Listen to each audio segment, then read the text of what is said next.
coïncide aussi avec un modèle donné et indépendant, à savoir celui des lettres de l'alphabet et des mots reconnus de notre vocabulaire. C'est donc l'improbabilité de la configuration à laquelle s'ajoute la concordance avec un modèle indépendant qui éveille la notion de conception. Ces illustrations suggèrent que les critères de William Dembski pour détecter une conception intelligente, une faible probabilité et des caractéristiques, correspondent essentiellement à de l'information. Une information présente non seulement dans des photos, des écrits et des séquences numériques, mais aussi dans des logiciels et des signaux radio. La capacité de détecter l'information dans des transmissions électromagnétiques a permis à l'homme de faire des recherches uniques pour trouver de l'intelligence. Depuis plus de 30 ans, les astronomes qui participent au programme SETI, à la recherche d'une intelligence extraterrestre, sont à l'écoute de signaux radio en provenance de l'espace dans le but de découvrir des signaux enrichis d'informations.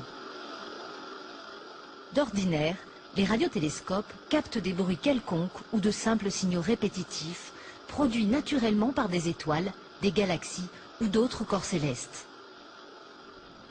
Mais les astronomes affirment que si jamais ils identifiaient un signal porteur d'informations, cela confirmerait l'existence d'une vie intelligente au-delà de la Terre.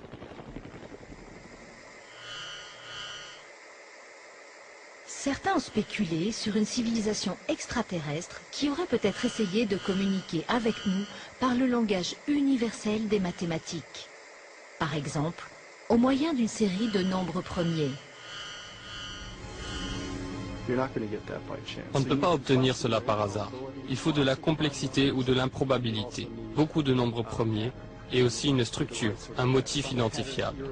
Ce n'est pas un motif que l'on impose, c'est un motif qui se présente objectivement. À ce jour, le programme SETI n'a détecté aucun motif ni aucune information attribuable à de l'intelligence dans une galaxie éloignée.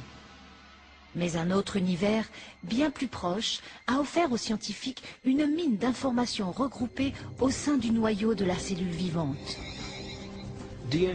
L'ADN possède une structure idéale pour le transport de données. Dans les 4 nucléotides ACTG, les bases de la double hélice d'ADN, se trouve le potentiel de stocker une très grande quantité d'informations. Il n'existe en fait aucune entité dans l'univers connu qui puisse conserver et traiter autant de données avec autant d'efficacité que la molécule d'ADN. Un ADN humain complet contient 3 milliards de caractères individuels. L'analyse des régions codantes d'ADN démontre que les caractères chimiques sont disposés avec une spécificité qui leur permet de transmettre des instructions ou des informations détaillées, tout comme les lettres d'une phrase et les nombres binaires d'un code informatique. Bill Gates a déclaré que l'ADN ressemble à un programme informatique, beaucoup plus complexe toutefois que tous ceux que nous avons été capables de concevoir. Si on réfléchit à cette observation, on voit tout ce qu'elle peut suggérer. Parce qu'on sait que Bill Gates n'a pas recours au vent, à l'érosion ou à des générateurs de nombres aléatoires pour créer ses logiciels. Il emploie à cet effet des ingénieurs intelligents, des ingénieurs en informatique. Tout ce que nous savons nous indique donc que des systèmes riches en informations découlent d'une conception intelligente. Mais que penser du fait que la vie contient des informations, du fait qu'elles sont présentes dans chaque cellule de chaque organisme vivant? C'est ça le mystère fondamental. D'où vient cette information? Au cours des 15 dernières années, le philosophe et scientifique Stephen Meyer s'est appliqué à répondre à cette question. Meyer a développé un argument pour démontrer que la conception intelligente offre la meilleure explication sur l'origine des informations nécessaires à la constitution de la première cellule vivante. Le fait que les agents intelligents puissent produire des systèmes riches en informations relève de notre base de connaissances. Mon argument ne repose pas sur ce que nous ignorons, mais sur notre compréhension des mécanismes de cause à effet sur notre planète. Nous savons aujourd'hui qu'aucune explication naturaliste, ni aucune cause naturelle ne correspondent à la production d'informations.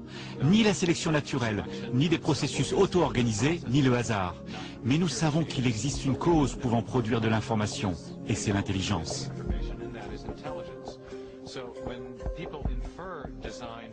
Par conséquent, quand des personnes associent la conception intelligente à la présence d'informations dans l'ADN, elles se réfèrent à ce que l'on appelle dans les sciences historiques la meilleure explication possible.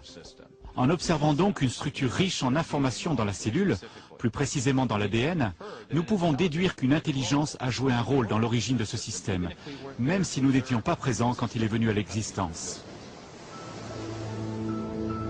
Les travaux de Meyer sur l'origine de l'information génétique sont venus enrichir un plaidoyer scientifique pour la conception intelligente née d'une réunion de savants et de philosophes sur la côte centrale de la Californie en 1993. Leur objectif était de réévaluer une idée qui a dominé la biologie pendant plus d'1 siècle. Au fil de leurs rencontres, ils développèrent une théorie connue aujourd'hui sous les noms de conception intelligente ou dessin intelligent. À mes yeux, la conception intelligente est très prometteuse parce qu'elle nous apporte un nouvel outil et une explication qui a sa place dans la panoplie de la science. Les causes intelligentes sont réelles, elles laissent des preuves de leur existence. Et une science se porte bien quand elle recherche la vérité et permet aux preuves de parler d'elles-mêmes. L'argument de la conception intelligente est basé sur une observation des faits. C'est ainsi que je définis une science efficace. C'est en observant les faits. Et quand on les étudie comme Michael Behe, on découvre ce modèle incroyable de complexité indépendante. Et la façon de conclure à une conception intelligente devant un flagelle bactérien est la même que celle qu'on adopte devant un moteur hors bord. Quand on regarde ce moteur, on voit comment ces parties fonctionnent entre elles et on sait que quelqu'un l'a fabriqué. Le raisonnement est le même devant des machines moléculaires. Et donc l'idée de conception intelligente est entièrement scientifique.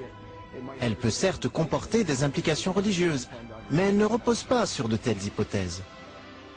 Quand j'étudie ce sujet objectivement, sans écarter la possibilité d'une conception, celle-ci jaillit comme l'explication la plus plausible.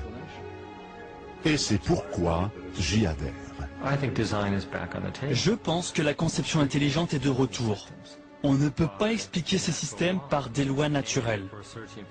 Si on recherche la vérité, et s'ils ont réellement été conçus, s'il faut être des ingénieurs en conception pour les comprendre, alors je dis, quel est le problème? On sait qu'on se laisse guider par les données. Quant aux profondes implications métaphysiques, on n'y peut rien. C'est donc une idée puissante que de considérer l'univers comme rationnel et compréhensible, soutenu par une intelligence suprême qui veut que notre monde soit compris. Cela renforce aussi la science, parce qu'on peut regarder le monde et y trouver une signification. Si tout vient d'un assemblage chaotique, il n'y a aucune raison de s'attendre à y voir des éléments rationnels.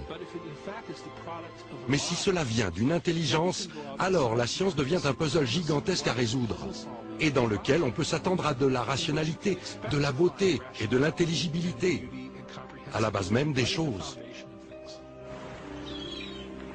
Il y a 150 ans, Charles Darwin a transformé la science par sa théorie de sélection naturelle. Aujourd'hui, cette théorie est confrontée à un défi énorme. La conception intelligente a entraîné à la fois des découvertes et des débats intenses sur l'origine de la vie terrestre. Et pour un nombre croissant d'hommes de science, elle représente un paradigme, une idée capable, à nouveau, de redéfinir les fondements de la pensée scientifique. Au cours du 19e siècle, les savants croyaient en l'existence de 2 entités fondamentales, la matière et l'énergie. Mais en ce début de 21e siècle, la science a dû reconnaître une 3e entité, à savoir l'information.